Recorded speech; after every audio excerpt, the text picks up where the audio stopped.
told me my baby was gone. Again. Okay, from the top?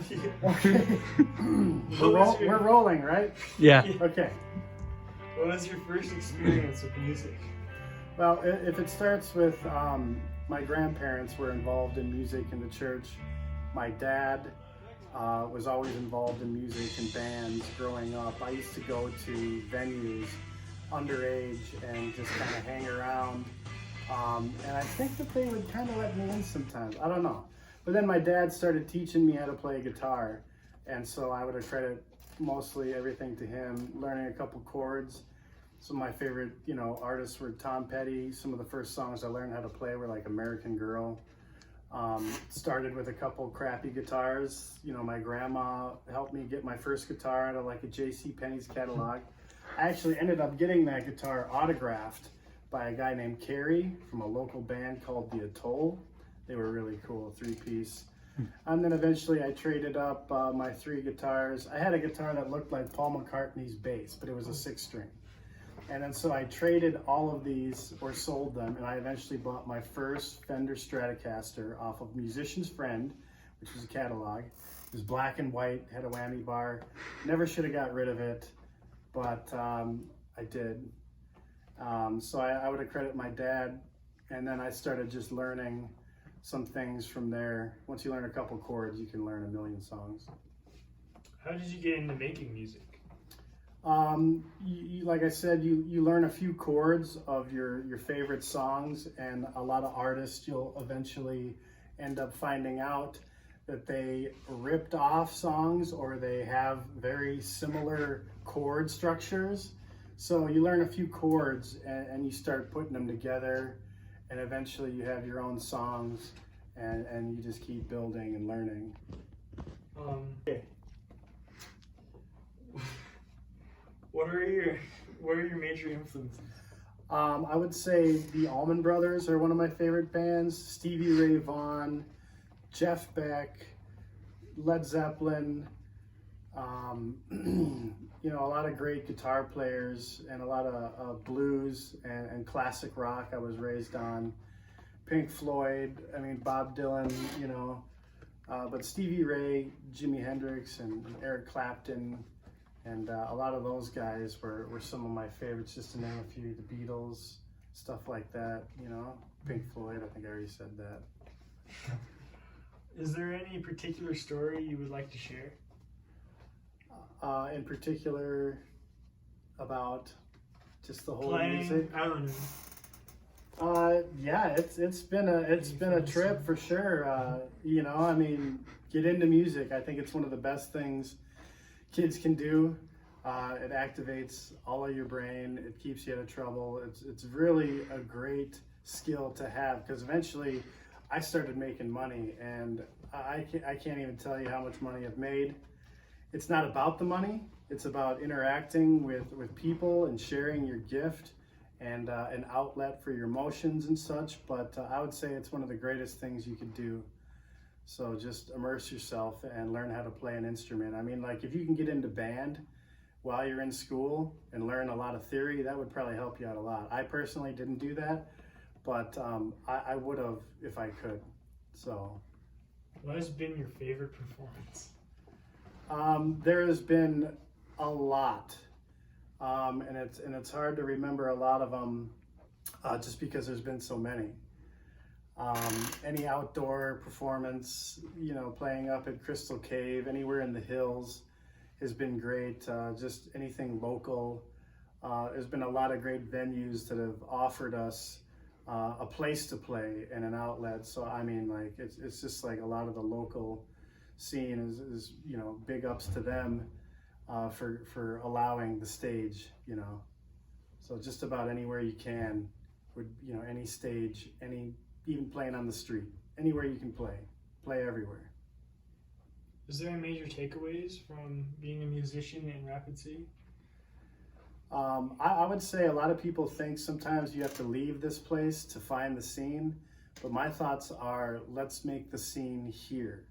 Let's not go away from here, let's make it here. People can tour. I mean, you can go to the hills but there's plenty of places to play in town. You know, let's keep the scene local, and you can go on tour, but you know, I would say remember your roots and you know, make them strong. So, well, do you have anything you would like to share before we end the interview? Music is one of the best things you can do with your time, your brain. It's a great outlet.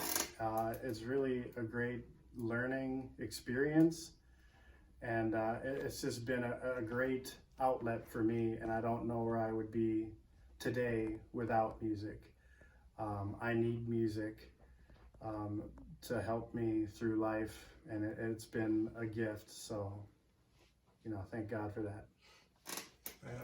Haggerty's Music Works transformed the community in 1963 by offering instrument rentals. This opened up opportunities for learning that were not available to most kids.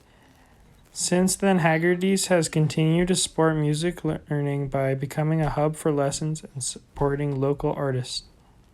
Black Hills Suzuki came along in 1974 and created an opportunity for kids to specialize in the Suzuki method. They offer lessons in violin, viola, and cello. They have grown to 110 students and 8 teachers. Rapid City School of Music was started in 2019. They specialize in piano, vocal, and guitar lessons, all in the heart of Rapid City's historic West Boulevard district. All right. Could you introduce yourself a little bit? Okay. Obviously, Ben knows me, but you don't. My name is Tyler Vogt. I grew up in a town outside of Portland, Oregon. From a very early age, I was involved in the music industry. I started performing professionally when I was 14 years old. It wasn't long after that I recorded my first album. Up until last year, I was in my profession, and now I just perform and not perform, but I teach rather, and find that to be much more satisfying after a lifetime on stage. What was your first experience with music, or like who got you into it? Well, those are two very different questions. So let me answer both. I guess. Okay. Well, okay. So the first part of your question is, what is my earliest memory? If they're connected, I guess. No, they're not connected. Okay. Well, then just what's the first part? So my very first memory had to have been before I was 4 or 5 years old. It was in preschool, a place called Oak Hills in Oregon. My very first performance was as a lead doing a book called The Man Who Sold Caps, or The Man with Red Cap, or something like that. It's about a bunch of monkeys, and they steal all this guy's caps, and I was a guy with a bunch of caps on his head. So it's not that it was a musical, it was more a play. But every day after that, I can imagine just being filled with choir or something like that. And then what was the other part? What was your first, or who got you into music? How did that start? I would say I got into music because I couldn't play sports. It was just a natural thing for me after a while.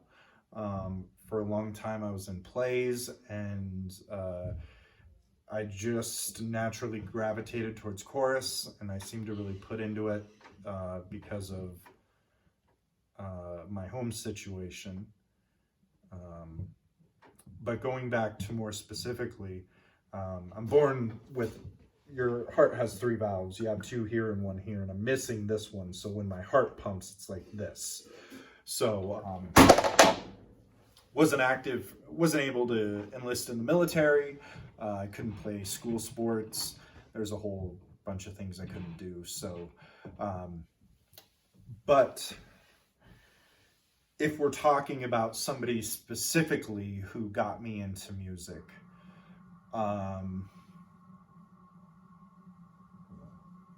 I would have to say that it wasn't so much a one person as it was a group of people around me who were already musicians, a few years older than me. And they were in bands and they were already performing and playing around town. And I thought, I don't care what I have to do to be a part of this. I want to be a part of this. Going to someone more specifically, as you know, we've talked about my experience with people who are a little more famous, but I think that's taking away from the people who did give me guidance. And I would say one person who wasn't famous, who was more of a tragic case. Before I get to that gentleman, obviously, when I'm referring to something Ben knows, is the original drummer for Everclear, Steve Uckland, was my babysitter's brother. So him and I, he was a big influence on me. But not to take away from this other gentleman who had just as big of an influence, if not more, because Steve was a drummer. And while he helped my composure and my lyrical abilities, I wouldn't have gotten there without Melvin Cooper and his son. And unfortunately, they were two very same apples of the same tree, and they're everybody has vices, and unfortunately, they that was part of their life. So, yeah. How did you get into making music? How did I get into making music? I guess define making. Well, I should back up. Making music, when you start playing music, I mean, it's easier in a larger city, but some people just naturally gravitate towards other people. They want to do that. They want to share that experience, whether they know it or not. There's a certain level of connection that musicians share when they play on stage, and it's just something that you don't get anywhere else. And some people know it, other people don't. If you don't know it, I can't. It's hard to explain. But more specifically, when did I start? I'll tell you the moment I wrote my first song, because that's really when I define. When you ask that, that's what came to mind. When was the first song I wrote that I played with a band and went out there and did a show with? It was my last year of school. I was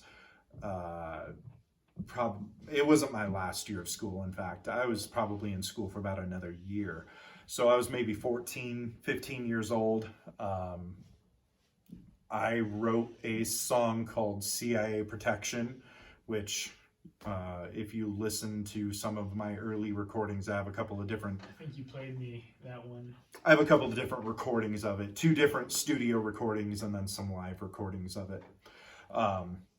That's the first song I ever wrote. I wrote it as a bass guitarist. The drums, I didn't have an idea. The guitar, I didn't have an idea for. But that's really the first song I composed and made music with. What has been your favorite? Sorry. Just real quick. That year would have been 2003, 2002, somewhere in there. I would have been a sophomore in high school. This is again back in Oregon. Sorry. What has been your favorite performance? Oh, wow. That's a very open-ended question. You played, not. No, I know what you're asking, but there's what makes a memorable performance. Is it how many people you play for? Is it the ability to hold the crowd, no matter how big or small, in your hands? Is it just being able to go out and play your music on the street and have fun doing it? That's very many different questions in one answer. So at least I've covered about 10 years ago. I was playing with a bunch of bands in Colorado, and I hooked up with some performers. We weren't playing traditional instruments. My trumpet player in a reggae band, he had a bunch of percussion instruments, and he also sold African djembes. He would get them imported from Africa and then sell them for, a few $100s, because, they call it VAT outside of America, but like import taxes, essentially. We played in the Grand Junction area, Denver. We went to Utah. I think we went down to Arizona. Best show from those were the shows that I remember the most. And one show in particular, playing Sabrosas off of 5th Street in Maine. I actually have a newspaper article from the Grand Junction Sentinel. You can probably look it up and find it and credit it accordingly. But you had, so where I would stand, Sabrosas would be to my south. Thunderstruck, which was like it was a college town, so it'd be like the School of Mines. It'd be where the School of Mines kids go, and all the rich locals and stuff. And then behind me, where I would be busking, playing on the street for money, behind me was the Old Mesa Theater. Now, the Old Mesa Theater, I've played there with bands. I got to see a few bands there: Boy Sets Fire, the Reverend Horton Heat, Iration, and Stick Figure Man was on LSD. It was great. Reverend Horton Heat, another guy I've seen plenty of times. He always does free shows up at the Buffalo Chip or Sturgis. Great dude, great band. But essentially, if I stood there, I could hit everybody as they walked to all these bars. So it was guaranteed to get at least somebody tipping. But anyway, Sabrosas was kind of like this locals bar. I know you wouldn't know a comparable one, but I would probably say it was comparable to probably like the 445. It was a little bit grungy, but locals would still go there. And if you got somebody who was really good, you could pack the house. So they all knew this group, Love Tribe is what it was, and it was a group of DJs used to vinyl scratch, like with a vinyl record. They run one record as the beat and one as the overture. I can show you kind of what I mean, and then they'd scratch over it, and people would do drugs and have fun. But played a couple of shows, and I'm just playing a djembe. And by this time in my life, I was already performing sober. I mean, I was performing sober. But held the crowd in my hand. Probably a crowd of like maybe 400 or 500, maybe at the most. But it was a fun crowd. Ended up playing all night, and then this really grody girl just wanted to get up all on me, and ended up finding a way over to where our after party was. So I literally just grabbed went out to the car, grabbed a djembe, and just sat there and just played all night. I was like, I don't want anything to do with you. And she's like putting her head on my lap as I'm playing, and I'm like, God, how more desperate could you be? So, and this was that night. So I went from having a great fucking show to having to deal with that. So, your best shows can sometimes leave a stain too. Yeah. Is there any particular story that you would like to share? Any funny ones or any heartfelt ones, I guess? Just any story at all, really? Well, I mean, what's a story? I guess I mean, shoot, dude, I got stories. You know, I got stories up the wazoo. That's why I added the question. Yeah, but you know, you could be a little direct with it. Like, you know, some of your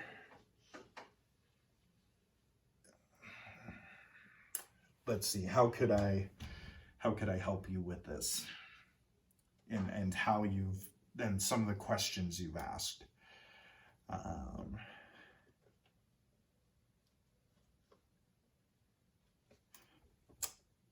If I had to put the recording industry into one story and why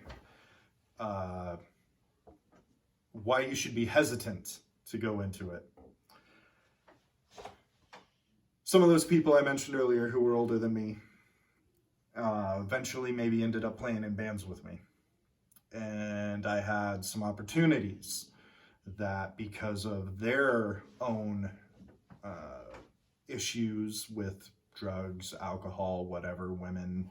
It was never women or out. Well, sometimes it was alcohol, but it was mainly drugs. Mainly drugs, you know. I had just gotten through with a Canadian band, successful tour with a Canadian band. They came down here and we played some shows with them. I think I have some flyers. I may have some pictures, but I think those might be on a DVD that got lost when I left Oregon. Anyways, this is a guy who I brought up from Texas, lived with me in my house for 6 months. We literally slept in the same California king bed. We'd have women sleeping with us, you know, like, I mean, sometimes I'd tell him to go sleep out on the fucking couch, but he was like 6'5", so honestly, like, I was making money off of him, so, you know, I maybe let him have my bed when we had women over, and because I'm a little bit shorter and my couch was long enough to where I could take a woman there. So needless to say, we were like brothers. Like, it was like Ian, right? You know, imagine Ian living here. You guys do everything together. Now imagine Ian develops a cocaine habit. Now imagine that you do this tour and you have this great fucking opportunity, and instead of getting paid, all the band's getting paid, your home dude takes the money and goes buys a bunch of cocaine. What do you do? I mean, literally, what do? You gotta make sure A, B, C, and bands are paid, plus your band. What do? I mean, at that point, you tell everybody what's going on. It's a democracy. Man, I learned very quickly that there are times when you need to be the leader and sometimes you need democracy.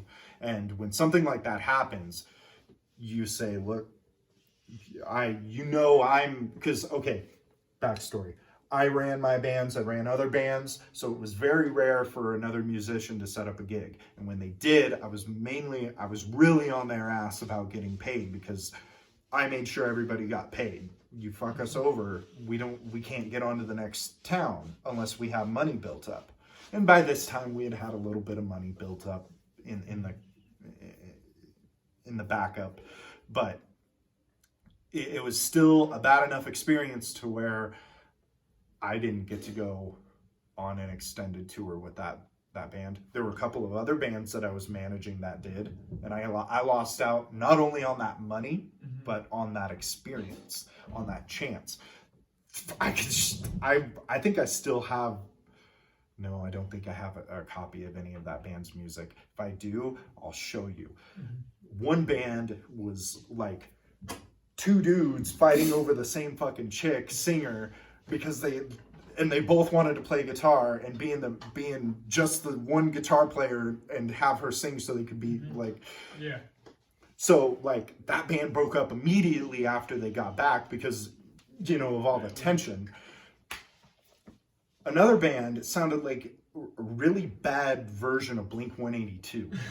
And these bands got those opportunities. And years later, this band that sounded like Blink-182, I mean, they kept at it. Their music still sucked, but they were pop punk. There's still a market for that music. I mean, they may not be rich, but I think if they're not playing music now, they're doing pretty well for themselves. Now, on that same end, you know, I think I've summed up the music industry pretty well. I'll just want to end with, as a musician, getting out there and playing with other people, you sometimes don't realize, like in life, the impact you have on other people in relation to, say, how you're going to affect their lives later on in life. So the best thing you can do is to give yourself willingly, but set boundaries, be willing to give those boundaries a red line, and within that construct, to have fun. You know, it started out as just having fun and wanting to be a part of a community, and then it was like everybody was coming to me wanting to be a part of what I was doing. So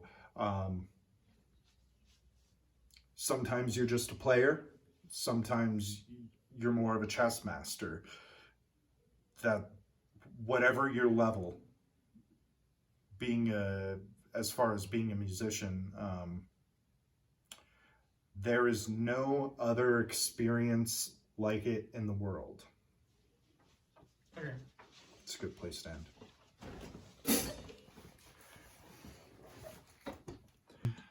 This is a song that I've played over thousands of times. My mom was a Tom Petty fan, and I played this song for her when she died, like at her, service.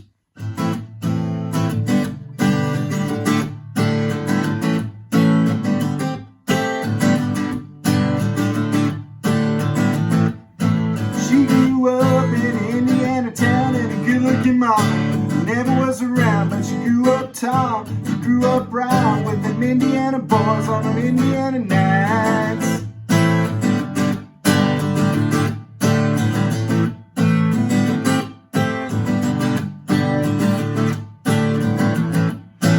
Moved down here at age 18, blew the boys away, it was more than we'd seen. Now I was introduced and my soul started grooving. Had to dig a bit, but I got to keep moving on. Cut that part out.